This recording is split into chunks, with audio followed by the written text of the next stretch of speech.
বাসার ছাদে অনেকে পেয়ারা গাছ লাগান, আম গাছ লাগান। প্রথম আম প্রথম পেয়ারা ধরার পরে দূর দিয়ে লইয়া যায়, কেউ ভাই কই নিয়ে যান, হুজুরে দিতে যাই এরকম বলে। তো আপনার আম্মা কই থাকে? আম্মা তো ওই বাসায় থাকে।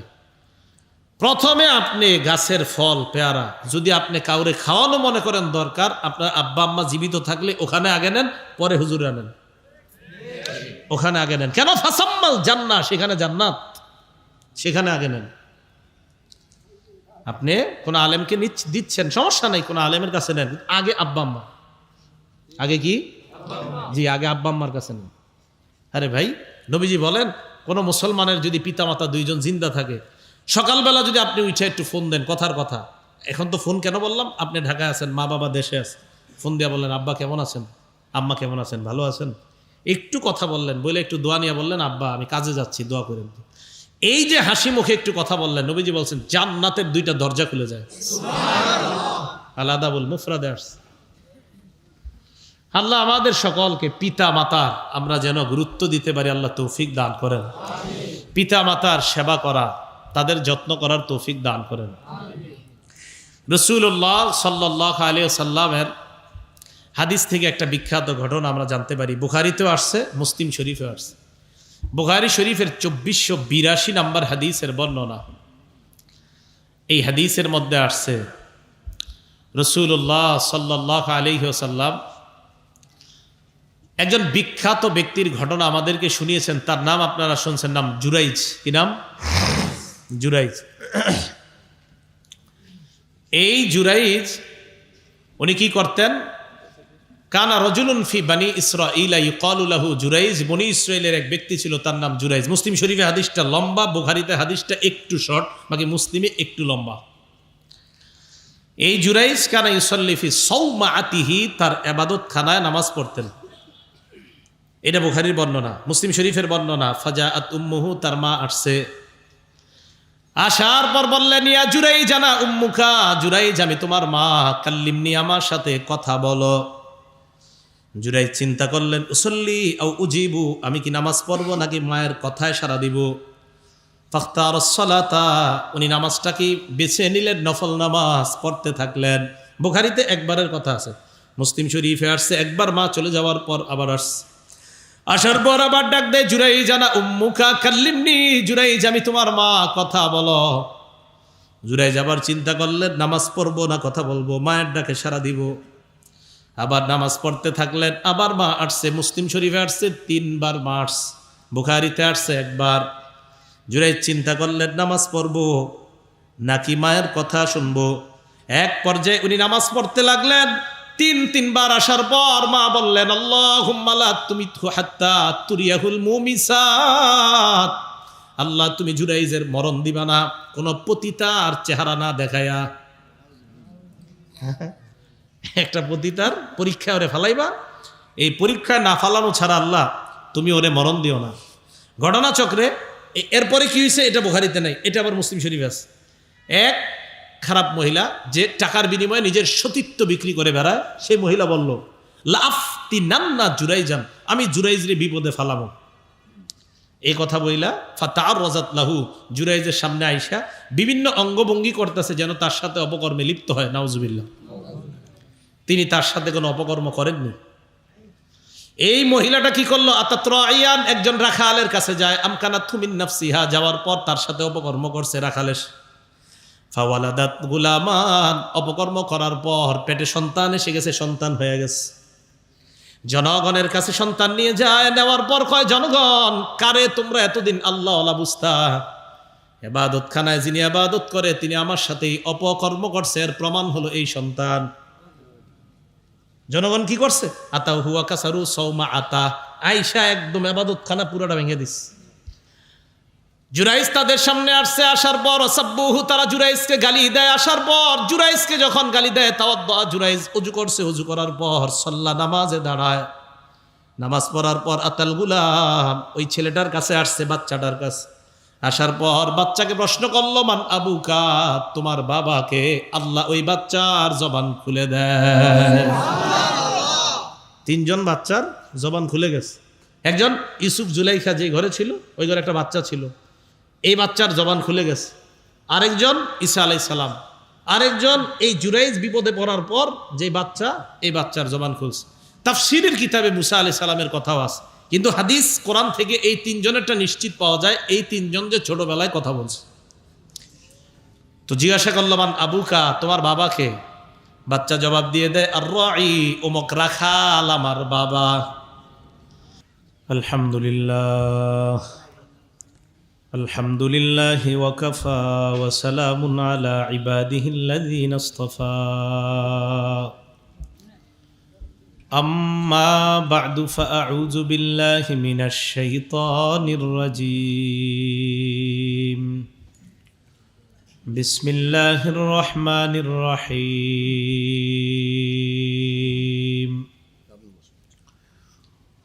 وقضى ربك ألا تعبدوا إلا إياه وبالوالدين إحسانا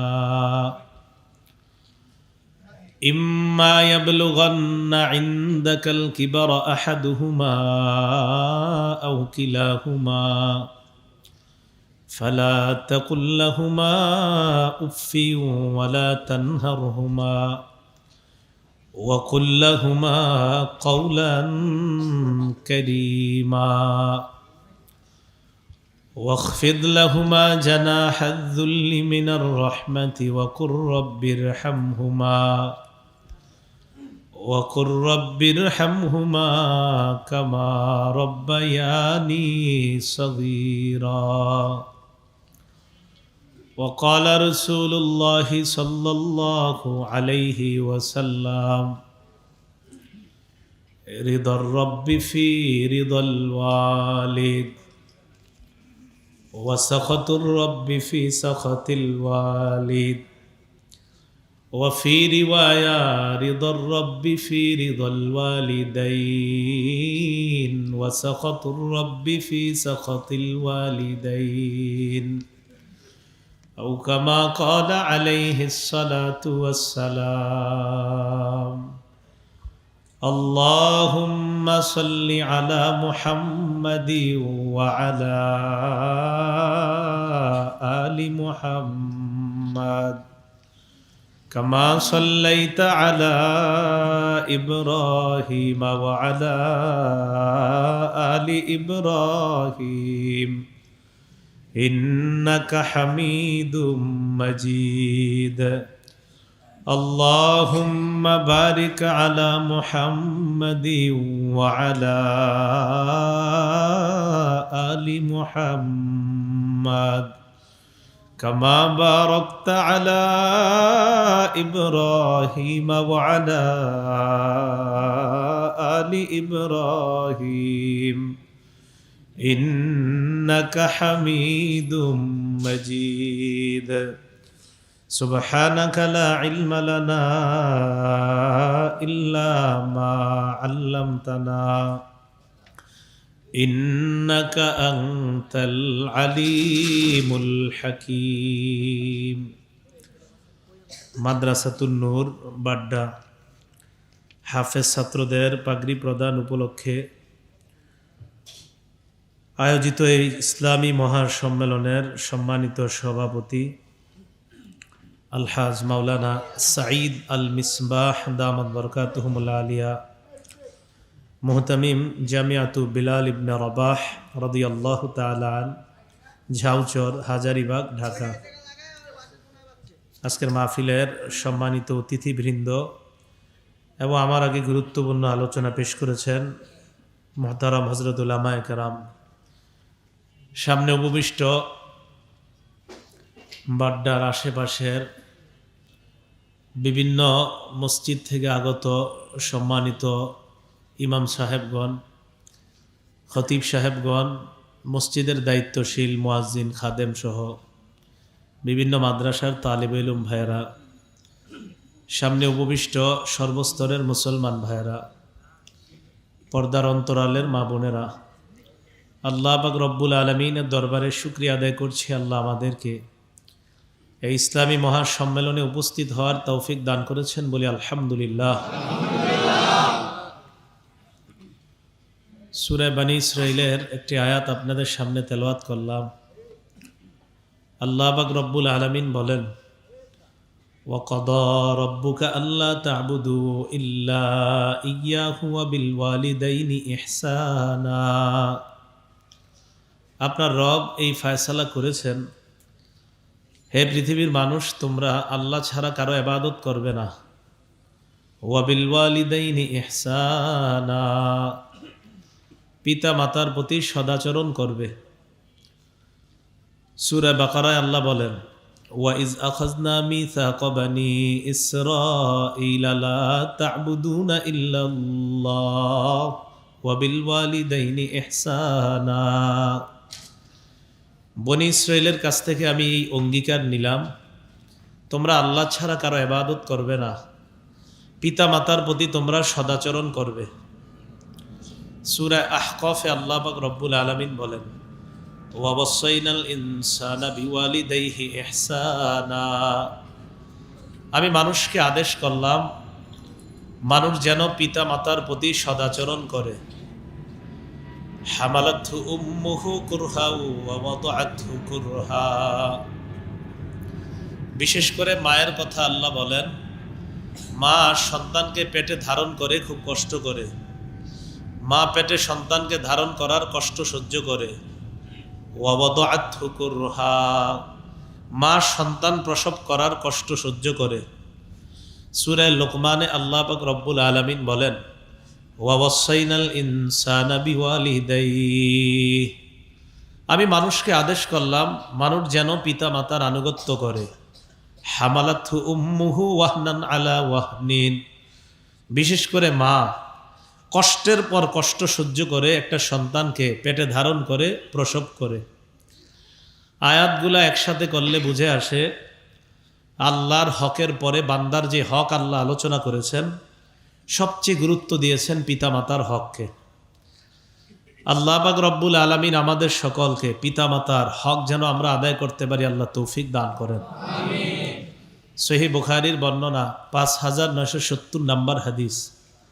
আন আব্দুল্লাহ ইবনে মাসউদ রাদিয়াল্লাহু তাআলা আনহু قال سألت النبي صلى الله عليه وسلم أي العمل أحب إلى الله।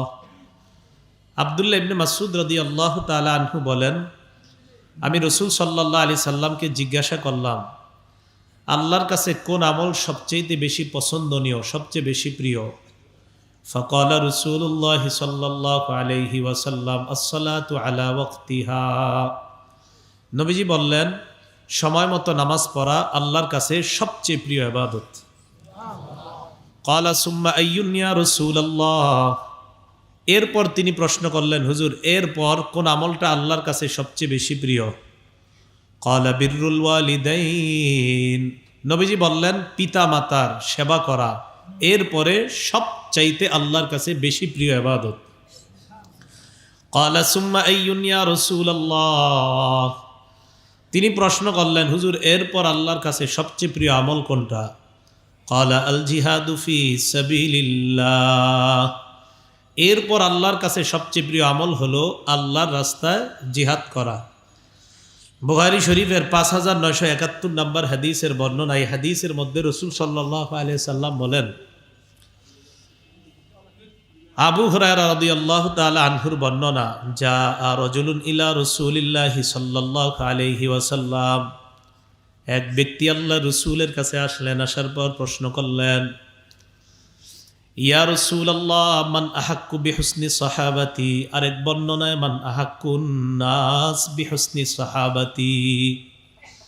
ইয়া রাসূলুল্লাহ, মানুষের মাঝে আমার কাছে সবচাইতে ভালো আচরণ পাওয়ার যোগ্য কে, আপনার কাছে জানতে চাই। হুজুর মানুষের মাঝে আমার কাছ থেকে সবচেয়ে ভালো আচরণ যিনি পাবেন তার ব্যাপারে আপনার কাছে জানতে চাই। ক্বালা, নবীজি বললেন, উম্মুকা, তোমার মা। ওই ব্যক্তি আবার প্রশ্ন করলেন, সুম্মা আইয়ুন ইয়া রাসূলুল্লাহ। এরপর কোন মানুষটা আমার কাছে সবচাইতে বেশি ভালো আচরণ পাবে? নবীজি বললেন, উম্মুকা, তোমার মা। তিনি আবার প্রশ্ন করলেন, সুম্মা আইয়ুন ইয়া রাসূলুল্লাহ। এরপর আমার কাছে সবচাইতে ভালো আচরণ কে পাবে? ক্বালা উম্মুকা। নবীজি বললেন, তোমার মা। 3বার বললেন মা। আবার প্রশ্ন করলেন সুম্মা আইয়ুন ইয়া রাসূলুল্লাহ, এরপর সবচাইতে আমার কাছে ভালো আচরণ কে পাবে? নবীজি বললেন আবুকা, তোমার বাবা। মায়ের কথা কয়বার? মায়ের কথা 3 বার কেন বললেন? মায়ের কথা 3 বার বলার কারণ হলো এই, মা এমন 3টা কষ্ট পায় যেই 3 কষ্ট বাবা পায় না। 1 নাম্বার পেটে সন্তানকে ধারণ করার কষ্ট, 2 নাম্বার সন্তান প্রসবের কষ্ট, 3 নাম্বার সন্তানকে দুধ পান করানোর কষ্ট। বাবা কখনো এই 3 কষ্ট পায় না। বাবা পায়? এই জন্য নবীজি মায়ের কথা 3 বার বললেন। মা এমন 3টি কষ্ট পায় যে 3 কষ্ট কখনো বাবা পায় না। তাই স্পেশালি মায়ের কথা বললেন 3 বার, শেষে বাবার কথা বললেন। ক্ষেত্র বিশেষ আবার বাবারও মর্যাদা বেড়ে যায়, তো ক্ষেত্র বিশেষ মায়ের মর্যাদাও বেড়ে যায়। আল্লাহ আমাদের সকলকে পিতা মাতার সেবা করার তৌফিক দান করেন। সহিহ বুখারীর 5972 নম্বর হাদিসের বর্ণনা। আন আব্দুল্লাহ ইবনে আমর রাদিয়াল্লাহু তাআলা আনহু قال قال رجل للنبي صلى الله عليه وسلم, এক ব্যক্তি আল্লাহর নবীর কাছে জানতে চায়, ইয়া রাসূলুল্লাহ উজাহিদু, আমি জিহাদের ময়দানে যেতে চাই। নবীজি বললেন আলাকা আবাওয়ান, তোমার পিতা মাতা 2 জন বেঁচে আছে কিনা? তিনি জবাব দিলেন জি, আমার পিতা মাতা বেঁচে আছেন। নবীজি বললেন ফাফিহিমা ফাজাহিদ, পিতা মাতার সেবা করার মাধ্যমে তুমি জিহাদ করো। তুমি পিতা মাতার সেবা করো, জিহাদের সওয়াব পেয়ে যাবা।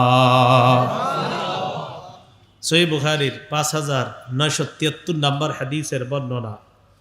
عن عبد الله بن عمرو رضي الله تعالى عنه قال قال رسول الله صلى الله عليه وسلم, নবীজি সাল্লাল্লাহু আলাইহি ওয়াসাল্লাম বলেন, ওই সন্তান কেমন যেই সন্তান তার পিতা মাতাকে অভিশাপ দেয়। নবীজি বললেন ওই সন্তান বড় খারাপ। সাহাবারা বললেন ইয়া রাসূলুল্লাহ কাইফা ইয়ালআনু রাজুলু ওয়ালিদাই, একজন ছেলে কিভাবে তার পিতা মাতাকে অভিশাপ দেয় আপনার কাছে জানতে চাই। নবীজি বললেন ইয়াসুব্বুর রাজুলু আবার রাজুল ফায়াসুব্বু আবা ওয়া ইয়াসুব্বু উম্মা, এক ব্যক্তি আরেক ব্যক্তির বাপকে গালি দেয়, গালি দেওয়ার পর ওই ব্যক্তি আমার বাবাকে গালি দেয়, এর মানে আমি আমার বাবাকে গালি খাওয়াইলাম। নবীজি বলেন কোন ব্যক্তি আরেকজনের বাবাকে গালি দেয়, গালি দেওয়ার পর ওই ব্যক্তি তার বাপরে গালি দেয়, আমি ওনারে দিছি, উনি আমারে দিছে, তার মানে আমি আমার বাপেরে গালি খাওয়াইছি। নবীজি বলেন এই সন্তান তার পিতা মাতারে অভিশাপ দেয়, যে সন্তান সে তার বাপেরে গালি খাওয়ায়, তার মাকে গালি খাওয়ায়। আল্লাহ আমাদের সকলকে পিতা মাতার সম্মান রক্ষা করার তৌফিক দান করেন। আবু দাউদ শরীফের 2582 নম্বর হাদিসের বর্ণনা। এটাও আব্দুল্লাহ ইবনে আমর রাদিয়াল্লাহু তাআলা আনহুমার বর্ণনা। তিনি বলেন যা রাজুলুন ইলা রাসূলিল্লাহি সাল্লাল্লাহু আলাইহি ওয়াসাল্লাম, এক ব্যক্তি আল্লাহ রাসূলের কাছে আসলেন, আসার পর বললেন জিতু উবাইউকা আলাল হিজরাতি ইয়া রাসূলুল্লাহ, হুজুর আমি আপনার কাছে আসলাম, আমি হিজরতের বায়াত হতে চাই, আমি আপনার সাথে মদিনায় যেতে চাই, আমি হিজরত করতে চাই। ওয়া তারাকতু আবাওয়াইয়া ইয়াবকিয়ান, তবে আমার মা বাবাকে এমন অবস্থায় রেখে আসছি আমার মা বাবা কান্না করতেছে। আবার বলছি ইয়া রাসূলুল্লাহ আমি আপনার কাছে হিজরতের বায়াত হতে চাই, আমার মা বাবাকে রেখে আসছি এমন অবস্থায় আমার মা বাবা কান্না করে। নবীজি বললেন ইরজি, তোমার মা বাবার কাছে যাও, আদহিকহুমা কামা আবকাইতাহুমা, মা বাবাকে যেইভাবে কান্না করে আমার কাছে এসেছ ওইভাবে গিয়া আবার মা বাবাকে হাসিয়ে দাও। যাও হাসাও, মা বাবারে হাসাও। নবীজি বললেন মা বাবারে হাসাও, পরে হিজরতে তোমাকে নিব কিনা পরের ভাবনা, আগে মা বাবাকে হাসাও, তাদেরকে কান্না করায় কেন আসছো? আল্লাহ আমাদের সকলকে পিতা মাতার গুরুত্ব দেওয়ার তৌফিক দান করেন। রাসূল সাল্লাল্লাহু আলাইহি সাল্লামের একজন সাহাবী নাম মিকদাম রাদিয়াল্লাহু তাআলা আনহু। এই মিকদাম রাদিয়াল্লাহু তাআলা আনহুর বর্ণনা, ক্বালা রাসূলুল্লাহি সাল্লাল্লাহু আলাইহি ওয়াসাল্লাম, নবীজি বলেন ইন্নাল্লাহা ইউসিকুম বিউম্মাহাতিকুম সালাসা, নিশ্চয়ই আল্লাহ তোমাদেরকে মায়ের ব্যাপারে 3 বার ওসিয়ত করেন। ওয়া ইন্নাল্লাহা ইউসিকুম বিআবাইকুম, আল্লাহ তোমাদেরকে হুকুম করেন বাবাদেরও যেন তোমরা সেবা করো। ওয়া ইন্নাল্লাহা ইউসিকুম বিল আকরাব ফাল আকরাব, আল্লাহ তোমাদেরকে হুকুম করেন নিকট আত্মীয় যারা আছে তাদের প্রতিও যেন সদাচরণ করো। 1 নাম্বার, মায়ের ব্যাপারে আল্লাহ তোমাদেরকে 3 বার আদেশ করছেন তোমরা যেন মায়ের সেবা করো। 2 নাম্বার, আল্লাহ তোমাদেরকে আদেশ করেন যেন বাবার সেবা করো। 3 নাম্বার, আল্লাহ আদেশ করেন যেন আত্মীয়দের সেবা করো। তাহলে মা, বাবা, আত্মীয় সবার প্রতি সদাচরণ করার কথা আল্লাহ বলেছেন, আল্লাহ আদেশ করেছেন। আল্লাহ এই সকল শ্রেণীর অধিকারগুলা রক্ষা করার তৌফিক দান করেন। রাসূল সাল্লাল্লাহু আলাইহি ওয়াসাল্লামের একজন সাহাবী, ওনার নাম মুআবিয়া ইবনে জাহিমা আস-সুলামি রাদিয়াল্লাহু তাআলা, তিনি বলেন, আতাইতু রাসূলুল্লাহি সাল্লাল্লাহু আলাইহি ওয়াসাল্লাম, আল্লাহ নবীর কাছে আমি আসলাম। আসার পর আল্লাহ নবীকে আমি বললাম, ইয়া রাসূলুল্লাহ ইন্নী কুনতু আরাদতুল জিহাদা মাআকা আবতাগি বিযালিকা ওয়াজহাল্লাহ ওয়াদ দারাল আখিরা। হুজুর, আমি আপনার সাথে জিহাদের ময়দানে থেকে আমি জিহাদের ময়দানে অংশগ্রহণ করতে চাই। আমার নিয়ত হলো আল্লাহ পাওয়া আর আখিরাত পাওয়া, এটাই হলো আমার নিয়ত। নিয়ত কি ভালো না খারাপ? আমি আপনার সাথে পাশে থেকে জিহাদে অংশগ্রহণ করব, আমার নিয়ত হলো আল্লাহ পাওয়া আখিরাত পাওয়া। নবীজি বললেন, আহাইয়াতুন উম্মুক, তোমার মা জীবিত আসেনি? কয় জি আছে। নবীজি বললেন, ইরজি ফাবাররাহা, যাও মায়ের সেবা করো। সাহাবী বলেন, আমি আল্লাহ নবীর সামনে আবার গেলাম। আমাকে আল্লাহ নবী বলে যখন নাকি অন্যদিকে গেলেন, আতাইতুহু মিনাল জানিবিল আখর, আমি আবার আরেক পাশ দিয়ে আইসা বললাম, ইয়া রাসূলুল্লাহ আমি আপনার পাশে থেকে লড়াই অংশগ্রহণ করতে চাই, আল্লাহর সন্তুষ্টি চাই আর আখিরাত চাই। নবীজি আবার বললেন, আহাইয়াতুন উম্মুক, তোমার মা জিন্দা আসেনি? কয় জি আছে। নবীজি বললেন, ইরজি ফাবাররাহা, যাও মায়ের সেবা করো। কবার হলো? 2 বার। নবীজির সামনে আবার আমি গেলাম, আবার গিয়ে বললাম, ইয়া রাসূলুল্লাহ ইন্নী কুনতু আরাদতুল জিহাদা মাআকা আবতাগি বিযালিকা ওয়াজহাল্লাহ ওয়াদ দারাল আখিরা। হুজুর, আমি আপনার পাশাপাশি থেকে জিহাদের ময়দানে থাকতে চাই, আমি আল্লাহর সন্তুষ্টি চাই, আখিরাত চাই। নবীজি বললেন, আহাইয়াতুন উম্মুকা, তোমার মা জিন্দা আসেনি? কয় জি আছে। কয় ইরজি ফাবাররাহা, যাও মায়ের সেবা করো। ইলজাম রিজলাহা, মায়ের পা আগলে রাখো, মায়ের পায়ের সাথে লেগে থাকো। ফাসাম্মাল জান্নাহ, সেখানেই তোমার জান্নাত। এর মানে সেবা করো, মায়ের সেবা। এই হাদিসগুলাতে নবীজি সাল্লাল্লাহু আলাইহি সাল্লাম বুঝান মা বাবার কতটা গুরুত্ব, এটাই রাসূল সাল্লাল্লাহু আলাইহি সাল্লাম বুঝাইতে চাইতেছেন। এখানে যারা বাবা মা আছেন, যারা মারা শুনতেছেন আর যারা বাবারা আছেন, আপনারাও মন দিয়ে শুনবেন। যদিও সন্তানদের কর্তব্য হলো মা বাবার দায়িত্ব পালন করা, আপনাদেরও কিছু দায়িত্ব আছে, কিন্তু এটা একটু পরে আমি বলতেছি। আগে আপনাদেরটা শেষ হোক। আম্মাজান আয়েশা সিদ্দিকা রাদিয়াল্লাহু তাআলা আনহার বর্ণনা, তিনি বলেন, ক্বালা রাসূলুল্লাহি সাল্লাল্লাহু আলাইহি ওয়াসাল্লাম, নবীজি বলেন, আয়েশা আমি একটা স্বপ্ন দেখলাম, স্বপ্নের মধ্যে আমি দেখলাম রাআইতুনি ফিল জান্নাহ, আমি দেখলাম আমি জান্নাতে। নবীজি স্বপ্নে দেখলেন উনি কোথায়?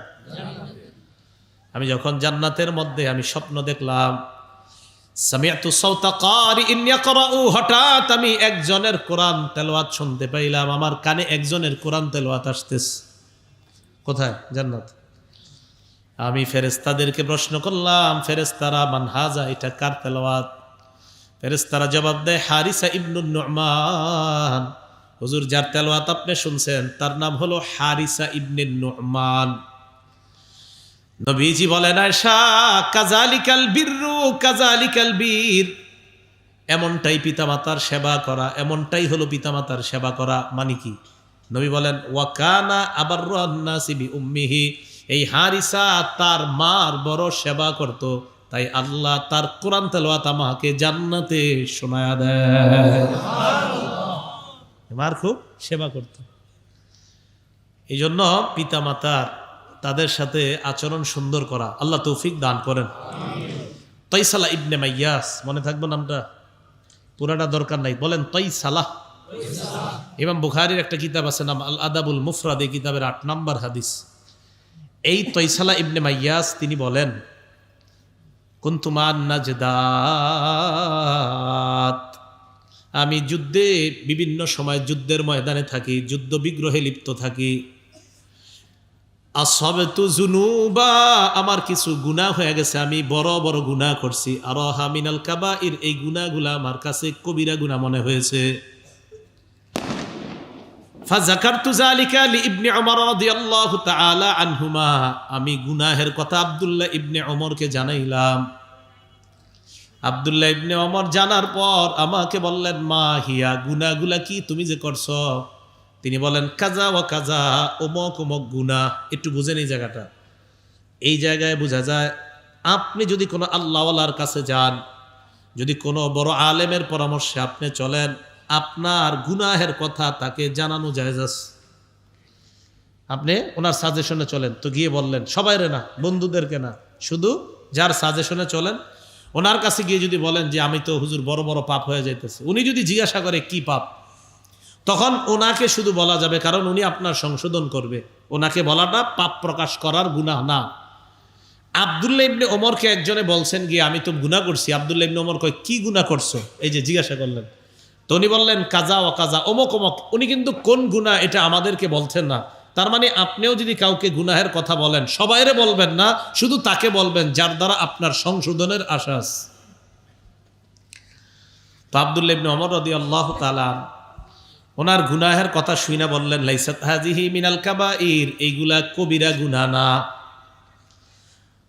আব্দুল্লাহ ইবনে ওমর বললেন, কবিরা গুনাহ হলো 9টা, বড় বড় কবিরা গুনাহ 9টা। বলেন কয়টা? আরো কিন্তু আছে। উনি বলেন সবচেয়ে বড় কবিরা গুনাহ হলো 9টা। 1 নাম্বার আল ইশরাকু বিল্লাহ, আল্লাহর সাথে শিরিক করা। বলেন কি করা? আমাদের অনেকের নাম মাশাআল্লাহ মুসলমান, কিন্তু মাজারে সিজদা দেয়। নাম মুসলমান, মাজারে সিজদা দেয়, তো হলো না। নাম মুসলমান, কোন পীর সাহেবের পায়ে সিজদা দেয়, এটা তো হলো না। সারা জীবন একটা হাদিস, একজন সাহাবীর নাম, 2জন সাহাবীর নাম মনে রাখবেন। বলেন মুআজ, বলেন কাইস। এই 2 সাহাবীর নাম মনে রাখবেন। একজনের নাম মুআজ রাদিয়াল্লাহু তাআলা আন, আরেকজনের নাম কাইস রাদিয়াল্লাহু। পুরা নামটা মনে রাখতে পারলে ভালো। একজনের নাম মুআজ ইবনু জাবাল, আরেকজনের নাম কাইস ইবনে সাদ। পুরাটা দরকার নাই, ওইটা হলো আমাদের মনে থাকলে চলবে। আপনারা শুধু মনে রাখবেন, শুধু সংক্ষেপে, একজনের নাম মুআজ, আরেকজনের নাম কাইস। খুব মন দিয়ে শুনেন। বড় বড় অপরাধ কয়টা বলতেছে ইবনে ওমর? 9টা। 1 নাম্বার শিরিক করা। ইবনে মাজার 1853 নাম্বার হাদিস, এই হাদিসের মধ্যে আসছে, লাম্মা কদিমা মুআজুম মিনাশ শাম, মুআজ রাদিয়াল্লাহু তাআলা আন যখন শাম দেশ থেকে আসলেন। কোন দেশ থেকে? শাম দেশ থেকে আসার পর সাজাদা লিন নবী সাল্লাল্লাহু আলাইহি ওয়াসাল্লাম, আল্লাহ নবীর সিজদা দিস। নাউজুবিল্লাহ, নবীজির সিজদা দিয়ে বসছে। নবীজি কয়, মা হাযা ইয়া মুআজ, মুআজ এটা কি করলা তুমি? মুআজ রাদিয়াল্লাহু তাআলা আনহু বলেন, ইয়া রাসূলুল্লাহ আতাইতু শাম, আমি শাম দেশে গেলাম। যাওয়ার পর ওয়াফাকতুহুম ইয়াসজুদুনা লিআসাকিফাতিহিম ওয়া বাতারিকাতিহিম, আমি সেখানে গিয়ে দেখলাম ওই জায়গার মানুষরা তাদের ধর্মীয় নেতা আর রাজনৈতিক নেতাদেরকে সিজদা দেয়। নাউজুবিল্লাহ। আবার বলছি আস্তে ধীরে, আমি শাম দেশে গেলাম, গিয়ে দেখলাম সেখানকার মানুষ তাদের ধর্মীয় নেতা, তাদের রাজনৈতিক নেতাদেরকে সিজদা দেয়। ফাওয়াদিতু ফি নাফসি আন্না ফাআলা যাকা বিকা ইয়া রাসূলুল্লাহ, আমি মনে মনে ভাবলাম আমি মদিনায় আসার পর আমিও আপনাকে সিজদা দিমু। এই জন্য আপনারে সিজদা দিয়ে দিস। নবীজি বললেন, ফালা তাফালু মুআজ, সাবধান, কশিন কালো এমন কাজ করবা না। আল্লাহর শ্রেষ্ঠ মাখলুককে বলেন তো? মুহাম্মদ সাল্লাল্লাহু আলাইহি ওয়াসাল্লাম।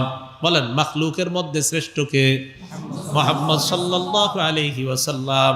তিনি বললেন, মুআজ আমাকে কখনো এমন সিজদা দিবা না, তাকে যেহেতু সিজদা দেওয়া হারাম, অতএব দুনিয়ার অন্য কোন পীর ফকির বলেন, শাইখুল হাদিস, মুফতি, মুহাদ্দিস বলেন, ইমাম খতিব যাই বলেন না কেন, কাউকে সিজদা দেওয়া হারাম। নবীরে সিজদা দেওয়া হারাম, তো সেখানে অন্য কাউকে সিজদা দেওয়া হারাম। সেজদা দেওয়া কাকে একমাত্র? তাহলে এই সাহাবী। আরেকজনের নাম জানি কি বলছিলাম? কয়েস। আবু দাউদ শরীফ 2140 নম্বর হাদিস, 2140। এই হাদিসের মধ্যে আসছে কয়েস রাদিয়াল্লাহু তাআলা আনহু বলেন, আতাইতুল হীরা, কুফার একটা এলাকা আছে নাম হীরা। হীরা প্রদেশে আমি গেলাম, যাওয়ার পর রাআইতুহুম ইয়াসজুদুনা লিমারজুবানিন লাহুম, গিয়ে দেখলাম তারা তাদের নেতাকে সিজদা দেয়। এবার উনি বলেন, ফাকুলতু ওয়া রাসূলুল্লাহ আহাক্কু আইয়ুসজাদা লা, কোন মানুষ যদি সিজদা পাওয়ার যোগ্য হয় তাহলে আল্লাহর রাসূল সবচেয়ে বেশি যোগ্য। এটা সত্যি কথা। পৃথিবীর কোন মানুষ যদি সিজদা পাওয়ার যোগ্য হয় তো সবচেয়ে বেশি যোগ্য কে হবে? মুহাম্মদ সাল্লাল্লাহু আলাইহি সাল্লাম। যেই ভাবনা সেই কাজ। উনি নগদ চলে আসছে নবীজির কাছে। আসার পর কই, ইয়া রাসূলুল্লাহ আতাইতুল হীরা, আমি কুফার হীরা নগরীতে গেলাম, যাওয়ার পর দেখলাম ইয়াসজুদুনা লিমারজুবানিন লাহুম, তারা তাদের নেতাকে সিজদা দেয়। আমিও মনে মনে ভাবলাম, ইয়া রাসূলুল্লাহ ফাআনতা ইয়া রাসূলুল্লাহ আহাক্কু আন নাসজুদা লাকা, আপনি তো সিজদা পাওয়ার বেশি যোগ্য। সত্যি কথা। নবীজি কই, তো কি করতে চাও? আমি আপনারে সিজদা দিতে চাই। এবার নবীজি কি বলে দেখেন। নবীজি বললেন, শোনো, আরাইতা লাউ মারারতা বিকবরি, আমি যদি কবরের মধ্যে থাকতাম, আমার কবরের সামনে দিয়ে গেলে কি তুমি আমার কবরকে সিজদা করতা? নবীজি কি কবরে না দুনিয়াতে? তখন নবীজি বললেন, আমার কবরের সামনে দিয়ে যদি তুমি যাইতা, আমার কবরকে কি তুমি সিজদা করতা? তিনি জবাব দিলেন, না হুজুর, আমি আপনার কবরকে সিজদা করতাম না। নবীজি বলেন, যেমনি ভাবে আমার কবরের সামনে দিয়ে গেলে কবরকে সিজদা করতে না, ফালা তাফালু, তেমনি ভাবে আমাকেও কখনো সিজদা করবা না। এই হাদিসের মধ্যে বোঝা যায় দুনিয়ার সবচাইতে শ্রেষ্ঠ মাখলুক, এই জগৎ বলেন আর পরের জগৎ বলেন, সব জগতের শ্রেষ্ঠ মাখলুকের নাম মুহাম্মদ সাল্লাল্লাহু আলাইহি ওয়াসাল্লাম। আর সবচাইতে শ্রেষ্ঠ কবর, যেই কবরের মধ্যে আল্লাহর রাসূল শুয়ে আছেন। তাহলে কি বোঝা যায়? আল্লাহর রাসূলের কবরটা সবচাইতে শ্রেষ্ঠ কবর, আবার আল্লাহর নবী সবচাইতে শ্রেষ্ঠ মাখলুক। শ্রেষ্ঠ কবরকে সিজদা দেওয়া হারাম, শ্রেষ্ঠ মাখলুককেও সিজদা দেওয়া হারাম। অতএব দুনিয়ার অন্য কোন মাজার কবরকে সিজদা দেওয়া 1 কোটি বার হারাম। বুঝে আসছেনি? মানে কি এটা কি দলিল সহ বুঝে আসলো না আন্দাজি? তাহলে দুইজন সাহাবী মুআজ আর কয়েস, পুরো স্পষ্ট প্রমাণ যে একটা প্রমাণ হয় আমাকে সিজদা দিবা না, আর একটা প্রমাণ হয় আমার কবরকেও দিবা না, আমাকেও দিবা না। অতএব কোন মানুষ এবং মানুষের কবরে সে যত বড়ই হোক তাকে সিজদা দেওয়া এবং তার কবরে সিজদা দেওয়া হারাম। এটা আল্লাহর সাথে শিরিক করা। আল্লাহ বুঝার তৌফিক দান করেন। আব্দুল্লাহ ইবনে ওমর বললেন, বড় বড় অপরাধ কয়টা? 1 নাম্বার শিরিক করা, 2 নাম্বার ওয়াকাতলু নাসামা, অন্যায়ভাবে নরহত্যা করা, মানুষ হত্যা করা, 3 নাম্বার ওয়াকাজফুল মুহসানা, সতী সাদী নারীর উপর মিথ্যা অপবাদ দেওয়া, 4 নাম্বার আকলুর রিবা, সুদ খাওয়া, 5 নাম্বার আকলু মালিল ইয়াতীম, এতিমের সম্পদ অন্যায়ভাবে ভক্ষণ করা, 6 নাম্বার ওয়াল ফিরার মিনাজ জাহফি, জিহাদের ময়দান থেকে পলায়ন করা, 7 নাম্বার ইলহাদুন ফিল মসজিদ, মসজিদের মধ্যে ধর্মদ্রোহী কাজ করা। কি কাজ করা? ধর্মদ্রোহী কাজ অথবা বিদ্রোহ করা। 8 নাম্বার আল্লাযী ইস্তাসখিরু, ধর্মের সাথে উপহাস করা। ধর্মের সাথে কি করা? উপহাস করা। 9 নাম্বার ওয়া বুকাউল ওয়ালিদাইন মিনাল উকুক, আপনি নাফরমানি করার কারণে, আপনি খারাপ আচরণ করার কারণে আপনার মা বাবার চোখের পানি যদি পড়ে ভয়ঙ্কর হয়ে যাবে অবস্থা। বুকাউল ওয়ালিদাইন, পিতামাতার চোখের পানি আপনার নাফরমানি করার কারণে। এই 9 অপরাধ করার বলার পর আব্দুল্লাহ ইবনে ওমর ওই ব্যক্তিকে, তাইসালা ইবনে মাইয়াস, যিনি আব্দুল্লাহ ইবনে ওমরের কাছে গিয়ে বলছেন যে আমি এই গুনাহ করছি। আব্দুল্লাহ ইবনে ওমর বললেন, আতাফরাকুন নার, জাহান্নাম থেকে তুমি দূরে থাকতে চাওনি। ওয়া তুহিব্বু আন তাদখুলাল জান্নাহ, জান্নাতে তুমি প্রবেশ করতে চাও। বলেন, এই আমাদের এই দুটোটা চাওয়া আছে না? জাহান্নাম থেকে দূরে থাকা আর জান্নাতে প্রবেশ করতে চাই না সবাই? আব্দুল্লাহ ইবনে ওমর বলেন, তাহলে তুমি কয়টা কাজ করবা? 1 নাম্বার লাউ আলান্তালাহাল কালাম, যদি মায়ের সাথে কোমল আচরণ করো। প্রথমে আব্দুল্লাহ ইবনে ওমর বললেন, জাহান্নাম থেকে দূরে থাকতে চাও আর জান্নাতে যেতে চাও কিনা? তিনি জবাব দিলেন, ই আল্লাহ, আল্লাহর কসম আমি এটা চাই। ইবনে ওমর বললেন, আহাইয়াতুন ওয়ালিদুকা, তোমার মাতা পিতা জিন্দা আছেনি? তিনি জবাব দিলেন, উম্মি ইনদি, আমার কাছে আমার মা আছে, বাবা নাই। আব্দুল্লাহ ইবনে ওমর বললেন, লাউ আনাল তালাহাল কালাম, মায়ের সাথে কোমল কণ্ঠে কথা বলবা। লাউ আলান তালাহাল কালাম, মায়ের সাথে যদি কোমল কণ্ঠে কথা বলো। ও আতআম তাহাত তুআম, সুন্দর সঠিক সময়ে মায়ের খাবারটা পৌঁছায়া দিবা। লা তাদখুলুন্নাল জান্নাহ, অবশ্যই অবশ্যই তুমি জান্নাতে প্রবেশ। বাসার ছাদে অনেকে পেয়ারা গাছ লাগান, আম গাছ লাগান। প্রথম আম প্রথম পেয়ারা ধরার পরে দূর দিয়ে লইয়া যায়, কেউ ভাই কই নিয়ে যান, হুজুরে দিতে যাই, এরকম বলে। তো আপনি আম্মা কই থাকে? আম্মা তো ওই বাসায় থাকে। প্রথমে আপনি গাছের ফল পেয়ারা যদি আপনি কাউরে খাওয়ানো মনে করেন দরকার, আপনার আব্বা আম্মা জীবিত থাকলে ওখানে আগে নেন, পরে হুজুরে আনেন, ওখানে আগে নেন। কেন? ফাসাম্মাল জান্নাহ, সেখানে জান্নাত, সেখানে আগে নেন। আপনি কোন আলেমকে দিচ্ছেন, সমস্যা নাই, কোন আলেমের কাছে নেন, আগে আব্বা আম্মা, আগে কি? জি, আগে আব্বা আম্মার কাছে নেন। আরে ভাই, নবীজি বলেন, কোন মুসলমানের যদি পিতামাতা দুইজন জিন্দা থাকে, সকালবেলা যদি আপনি উঠে একটু ফোন দেন, কথার কথা, এখন তো ফোন কেন বললাম, আপনি ঢাকায় আছেন, মা বাবা দেশে আছে, ফোন দিয়া বললেন, আব্বা কেমন আছেন, আম্মা কেমন আছেন, ভালো আছেন, একটু কথা বললেন, বলে একটু দোয়া নিয়ে বললেন, আব্বা আমি কাজে যাচ্ছি, দোয়া করেন। এই যে হাসি মুখে একটু কথা বললেন, নবীজি বলছেন জান্নাতের দুইটা দরজা খুলে যায়। আলাদা বল মুফরাদে আসছে। আল্লাহ আমাদের সকলকে পিতা মাতার আমরা যেন গুরুত্ব দিতে পারি, আল্লাহ তৌফিক দান করেন। পিতা মাতার সেবা করা, তাদের যত্ন করার তৌফিক দান করেন। রাসূলুল্লাহ সাল্লাল্লাহু আলাইহি ওয়াসাল্লামের হাদিস থেকে একটা বিখ্যাত ঘটনা আমরা জানতে পারি। বুখারীতেও আসছে, মুসলিম শরীফেও আসছে। বুখারী শরীফের 2482 নম্বর হাদিসের বর্ণনা। এই হাদিসের মধ্যে আসছে রাসূলুল্লাহ সাল্লাল্লাহু আলাইহি ওয়াসাল্লাম একজন বিখ্যাত ব্যক্তির ঘটনা আমাদেরকে শুনিয়েছেন। তার নাম আপনারা শুনছেন, নাম জুরাইজ। কি নাম? জুরাইজ। এই জুরাইজ উনি কি করতেন? কানা রাজুলুন ফি বানি ইসরাঈল ইউকালু লাহু জুরাইজ। বনি ইসরাইলের এক ব্যক্তি ছিল, তার নাম জুরাইজ। মুসলিম শরীফে হাদিসটা লম্বা, বুখারীতে হাদিসটা একটু শর্ট, বাকি মুসলিমে একটু লম্বা। এই জুরাইজ কানা ইউসাল্লি ফি সাওমাআতিহি, তার ইবাদত খানায় নামাজ পড়তেন। এটা বুখারীর বর্ণনা। মুসলিম শরীফের বর্ণনা, ফাজাআত উম্মুহু, তার মা আসছে। আসার পর বললেন, ইয়া জুরাইজ আনা উম্মুকা, জুরাইজ আমি তোমার মা, কাল্লিমনি, আমার সাথে কথা বলো। জুরাইজ চিন্তা করলেন, উসল্লি আও উজিবু, আমি কি নামাজ পড়বো নাকি মায়ের কথায় সাড়া দিব। ফাখতারাস সালাতা, উনি নামাজটাকে বেছে নিলেন, নফল নামাজ পড়তে থাকলেন। বুখারীতে একবারের কথা আছে, মুসলিম শরীফে আসছে একবার, মা চলে যাওয়ার পর আবার আসছে। আসার পর আবার ডাক দেয়, জুরাইজ আনা উম্মুকা কাল্লিমনি, জুরাইজ আমি তোমার মা, কথা বলো। জুরাইজ আবার চিন্তা করলেন, নামাজ পড়বো না কথা বলবো, মায়ের ডাকে সাড়া দিব। আবার নামাজ পড়তে থাকলেন, আবার মা আসছে। মুসলিম শরীফে আসছে 3 বার মা আসছে, বুখারীতে আসছে একবার। জুরাইজ চিন্তা করলেন, নামাজ পড়বো নাকি মায়ের কথা শুনবো। এক পর্যায়ে উনি নামাজ পড়তে লাগলেন। 3 বার আসার পর মা বললেন, আল্লাহুম্মা লা তুমিতহু হাত্তা তুরিয়াহুল মুমিসাত, আল্লাহ তুমি জুরাইজের মরণ দিবা না, কোন পতিতার চেহারা না দেখায়া। একটা পতিতার পরীক্ষা ওরে ফালাইবা, এই পরীক্ষায় না ফালানো ছাড়া আল্লাহ তুমি ওরে মরণ দিও না। ঘটনাচক্রে এরপরে কি হয়েছে এটা বুখারীতে নাই, এটা আবার মুসলিম শরীফে আছে।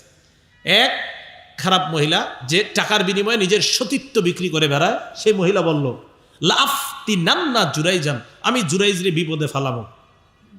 এই কথা বইলা ফাতাআররাজাত লাহু, জুরাইজের সামনে আইসা বিভিন্ন অঙ্গভঙ্গি করতেছে যেন তার সাথে অপকর্মে লিপ্ত হয়। নাউজুবিল্লাহ। তিনি তার সাথে কোনো অপকর্ম করেননি।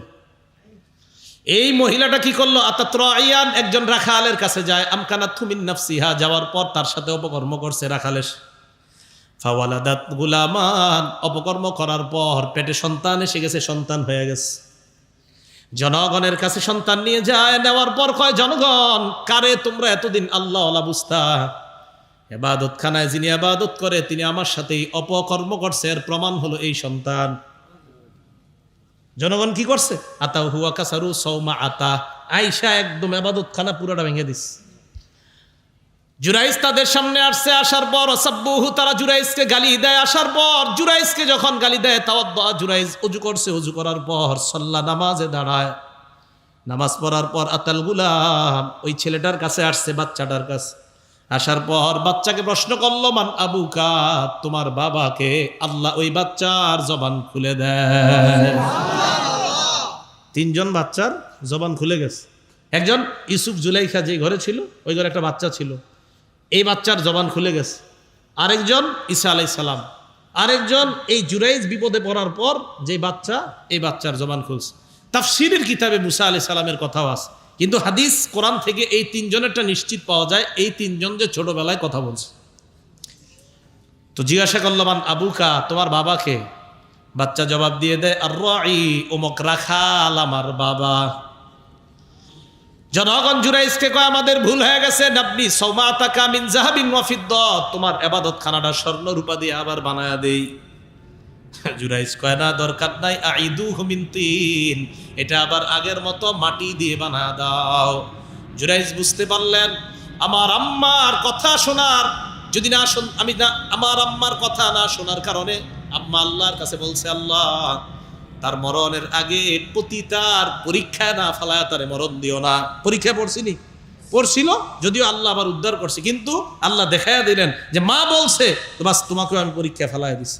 এই জন্য পিতা মাতা যেন আপনার জন্য বদদোয়া না করে, মা বাবার বদদোয়া থেকে আমাদেরকে বেঁচে থাকার তৌফিক দান করেন।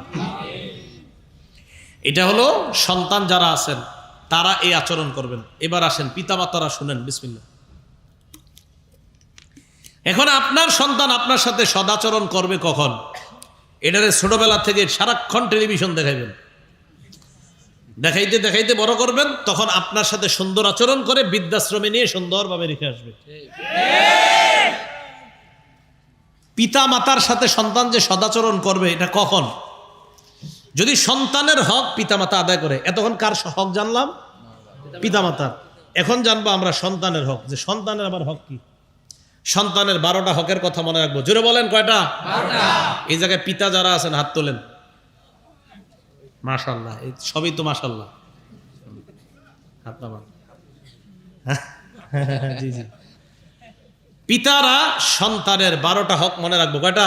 12টা। যারা বিয়ে করেন নাই তারা হাত তোলেন দেখি। মাশাআল্লাহ, জি, না সমস্যা নেই, হাত নামান। আপনারা ভালো করে মনে রাখেন, কারণ আমরা যারা বাবা হয়ে গেছি হয়তো ঠিক মতো সন্তান পালতে পারি না, কিন্তু আপনারা আজকে বয়ানটার পরে মনে রাখবেন যে সন্তানটাকে হুজুর কোনো অবস্থাতেই অন্যভাবে পালবো না। ইনশাল্লাহ বিয়ের পর সন্তান যে হবে ওটাকে ইসলাম যেভাবে বলে সেভাবেই লালন পালন করব। সন্তানের 12টা হক মনে রাখবো। বলেন, কয়টা? 12টা। এক, সন্তান জন্মের আগে, প্রথম 12টা বলবো, জন্মের আগেই সন্তান আপনার কাছে 2টা জিনিস পায়। এক নাম্বার, একটা ভালো মা সন্তান আপনার কাছে চায়, আমার একটা ভালো মা লাগবে। এটা এখনো দুনিয়াতে আসে নাই কিন্তু।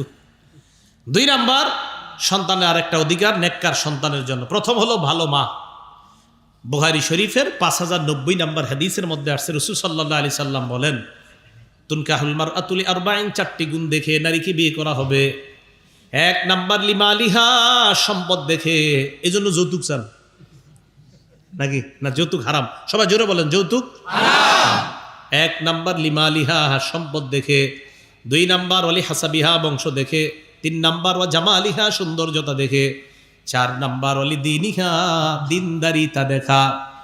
নবী বলেন, ফাসফার বিজাতিদ্দিন, তুমি দিনদারিতা প্রাধান্য দিয়ে দাও। তারিবাতিয়া দাকা, যদি দিনদারিতা প্রাধান্য না দাও, তোমার 2 হাত ধুলোই দূষিত হোক, তুমি ধ্বংস হও। নাউজুবিল্লাহ। দিনদারিতা প্রাধান্য দেওয়া। মুসলিম শরীফের 3535 নম্বর হাদিসের বর্ণনা। ক্বালা রাসূলুল্লাহ সাল্লাল্লাহু আলাইহি ওয়াসাল্লাম, আদ-দুনিয়া মাতা' ওয়া খায়রু মাতা'id দুনিয়া আল মারআতুস সালিহা। পুরা দুনিয়াটা হলো ভোগের জায়গা। দুনিয়ার মধ্যে সবচেয়ে শ্রেষ্ঠ সম্পদ হলো একজন নেককার নারী। কারো জীবনে যদি নেককার বিবি মিলে যায়, বুঝতে হবে আপনার জীবনে আল্লাহ আপনাকে শ্রেষ্ঠ সম্পদের মালিক বানিয়ে দিয়েছেন। সন্তান আপনার কাছে এটা চায় যে আমার বাবা যিনি হবেন, আপনি আমার জন্য একটা ভালো মানিয়ে আসবেন। এটা জন্মের আগে। 2, আপনি পবিত্র সম্পর্ক স্থাপনের মাধ্যমে যে সন্তান কামনা করবেন, তখন একটা দোয়া পড়তে হবে আপনার। সহিহ বুখারীর বর্ণনা, রাসূল সাল্লাল্লাহু আলাইহি সাল্লাম বলেন, তোমাদের কেউ যখন তার বিবির কাছে আসবে তখন পড়বে বিসমিল্লাহি আল্লাহুম্মা জান্নিবনা শাইতান। বিসমিল্লাহটা তো মনে রাখতে পারবেন, এরপরে আরবিটা মনে রাখতে পারলে ভালো, না পারলে বাংলাটা। আল্লাহুম্মা জান্নিবনা শাইতান, আল্লাহ তুমি আমাদের থেকে শয়তানকে দূরে রাখো, আমাদেরকে শয়তান থেকে দূরে রাখো। ওয়া জান্নিবিশ শাইতান মা রাযাকতানা, আমাদেরকে যেই সন্তান দিবা ওই সন্তান থেকেও শয়তানকে তুমি দূরে রাখো। ফাকুদিয়া বাইনাহুমা ওয়ালাদ, এই দোয়া করার পর তাদের পবিত্র সম্পর্ক স্থাপনের পর যদি সন্তানের ফয়সালা হয়ে যায়, লাম ইয়াদুররুহু শাইতান, কোন বর্ণনায় লাম ইয়াদুররুহু শাইউন, এই সন্তানকে শয়তান কোনো ক্ষতি করতে পারবে না। এইটা হলো বিয়ের আগে, মানে জন্মের আগে। এবার জন্মের পরে সন্তানের 12টা অধিকার আপনার কাছে পায়। বলেন কয়টা অধিকার? 1 নাম্বার, প্রথম অধিকার, সন্তান জন্মের পরে ফেসবুকে একটা ছবি তুলেই আপলোড করবেন আসার আগেই দুনিয়াতে। এটা প্রথম অধিকার। এটা এখনো বাইরে, মানে আসতেছে না এখনো, ওই আপনার ওই রুমে রয়েছে এখনো, যে রুমে আপনার বাচ্চাটা হয়েছে ওখান থেকে আসার আগে দেখাও যাইতেছে যে মা ছেলে সাথে পাশে আছে, ওই মায়েরও যে এখনো পরিষ্কার করা হয়নি দেখেও বোঝা যাচ্ছে, ছবি দিয়ে দিছে ফেসবুকে। এটা হলো প্রথম অধিকার। এটাই তো করতেছে সবাই। এই অধিকার ম্যাক্সিমাম লোক এই অধিকারটা পালন করতেছে। নষ্ট করে দিয়েন না, সন্তানের জীবনগুলা নষ্ট করে দিয়েন না।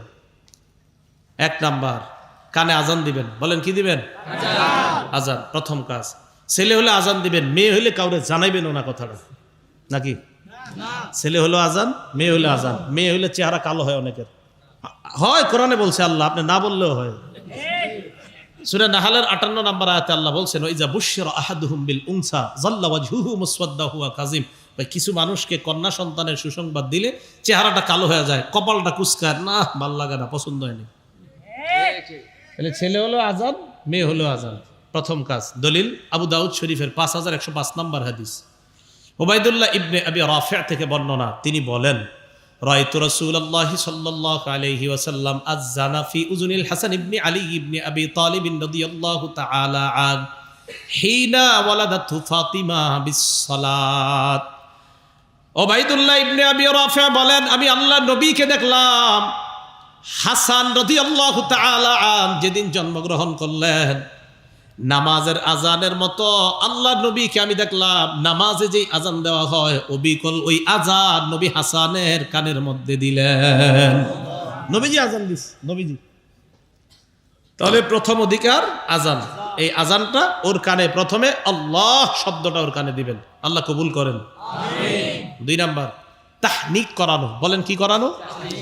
তাহনিকটা আগে বুঝেন, পরে দলিল দিচ্ছি। একজন আল্লাহওয়ালার কাছে নিয়ে যাবেন, বর্তমানে তো নিয়ে যাওয়া যদি কষ্টকর হয়, যদি কোনো আল্লাহওয়ালা রাজি হয় তো আল্লাহওয়ালাকে নিয়ে গেলেন দাওয়াত দিয়ে, বাকি না নিয়ে আপনি ওনার কাছে নিয়ে যাওয়াই ভালো। অথবা এমন জায়গায় যেন আপনার সন্তান হয়, আশেপাশে মসজিদ আছে, কোনো আলেম আছে ভালো, ওনার কাছে আপনি নিয়ে যাবেন। বাচ্চাটাকে নেওয়ার পরে উনি একটা খেজুর চাবাবে, চাবানোর পর প্রথমে থুতু বাচ্চার মুখে দিবে, এরপর খেজুর চাবানো যে খেজুরটা, এখানে সামান্য অংশ বাচ্চার মুখের ভিতরে এই তালুর মধ্যে হালকা লাগায় দিবে, এটাকে বলা হয় তাহনিক। বুখারী শরীফের 3909 নম্বর হাদিস, আসমা বিনতে আবু বকর রাদিয়াল্লাহু তাআলা আনহুমা, মানে আবু বকর সিদ্দিক রাদিয়াল্লাহু তাআলা আনহুর কন্যা আসমা, তিনি বলেন, আন্নাহা হামালাত বি আব্দুল্লাহ ইবনে জুবাইর রাদিয়াল্লাহু তাআলা আন, আসমা রাদিয়াল্লাহু তাআলা আনহার পেটে যখন আব্দুল্লাহ ইবনে জুবাইর রাদিয়াল্লাহু তাআলা আন, আব্দুল্লাহ ইবনে জুবাইর হলেন একজন ঐতিহাসিক সন্তান। কি সন্তান? উনি ঐতিহাসিক, ঐতিহাসিক হওয়ার কারণ আছে ওনার। আসমা বিনতে আবু বকর বলেন, আমি যখন আমার সন্তান আব্দুল্লাহকে পেটে নিলাম, খরজতু আনা মুতিম্মুন, আমি মদিনায় হিজরতের জন্য বের হলাম, এমন অবস্থায় আমি আসন্ন প্রসবা, মানে যে কোনো সময় বাচ্চা হয়ে যেতে পারে, এমন অবস্থায় আমি মদিনায় রওনা করলাম। ফাতাইতুল মাদিনাতা ফানাজালতু বিকুবা, মদিনায় আসলাম, কুবায় অবতরণ করলাম। মদিনায় এসে কুবায় অবতরণ করার পর ফাতাইতু বিহিন ফাওয়ালাতুহু, আমি আমার সন্তানকে প্রসব করলাম। ফাতাইতু বিহিন নবিয়্য সাল্লাল্লাহু আলাইহি ওয়াসাল্লাম, আমি সন্তানটাকে নিয়ে আল্লাহর নবীর কাছে গেলাম। ফাওয়াদাতুহু ফি হাজরিহি, আল্লাহর নবীর কোলে দিলাম। ফাদআ বিতামরা, নবী খেজুর আনলেন। ফামাদগাহা, খেজুর চাবাইলেন। সুম্মা তাফালা ফি ফিহি, আল্লাহর নবী তার থুতু মুবারক আমার সন্তানের মুখের মধ্যে দিয়ে দেয়। ইতিহাসের মধ্যে আসছে, বুখারীর বর্ণনায় আসছে, ফাকানা আউয়ালা শাইইন দাখালা জাওফা আব্দুল্লাহ রিকু রাসূলিল্লাহি সাল্লাল্লাহু আলাইহি ওয়াসাল্লাম।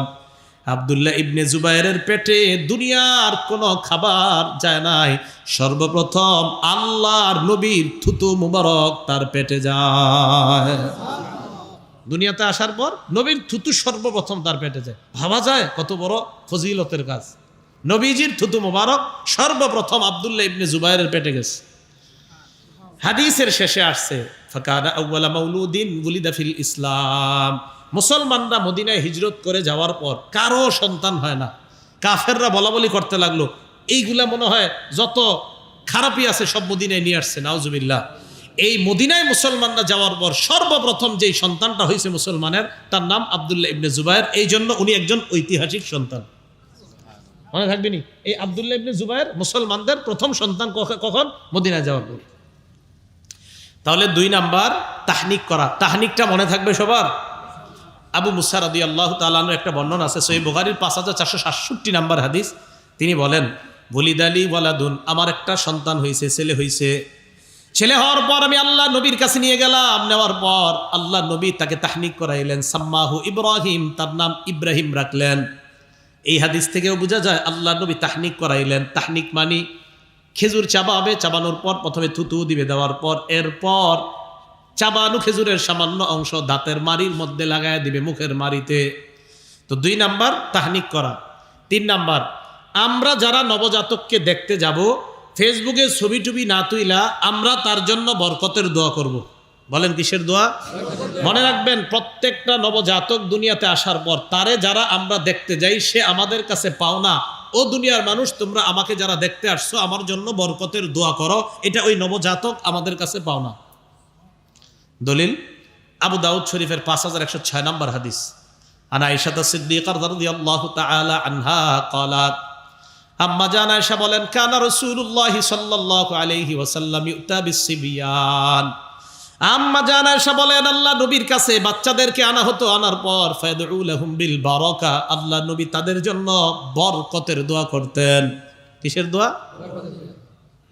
একজন বিখ্যাত আলেম নাম আইয়ুব আস-সুখতিয়ানি রাহমাতুল্লাহি আলাইহি, কানা ইযা হান্না বিমাউলুদিন, উনি যখন কোন নবজাতককে স্বাগত জানাইতেন, নবজাতককে স্বাগত জানাইতেন যখন, নবজাতকের বাবাকে উনি বলতেন, জাআলাহুল্লাহু মুবারাকান আলাইকা ওয়া আলা উম্মতি মুহাম্মাদিন সাল্লাল্লাহু আলাইহি ওয়াসাল্লাম, তোমার এই সন্তানটা তোমার জন্য এবং গোটা জগতের উম্মতি মুহাম্মদীর জন্য আল্লাহ বরকতের কারণ বানায়া দেন।